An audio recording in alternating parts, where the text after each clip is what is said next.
Hi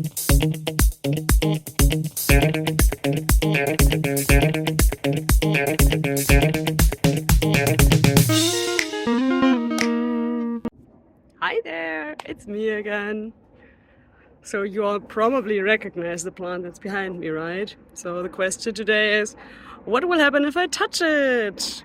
Although that one is too easy, right? So let's look at another question that might be a little bit more interesting.